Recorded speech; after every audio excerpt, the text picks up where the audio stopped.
Hello everyone! In this video, I'll show you how to find your Leica mobile PIN number quickly. So let's get started.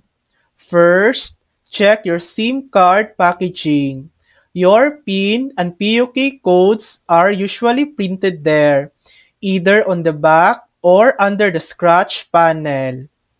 If you don't have the packaging, log in to your My Leica mobile account. You can find your PUK code there, which you can use to reset your PIN.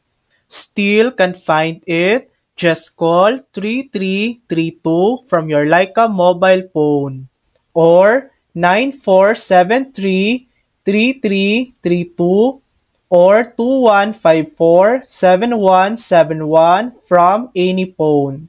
The support team will help you recover it. And that's it. That's how to find your Leica mobile PIN number. Thanks for watching. If this video helped you, please like and subscribe for more helpful tutorials.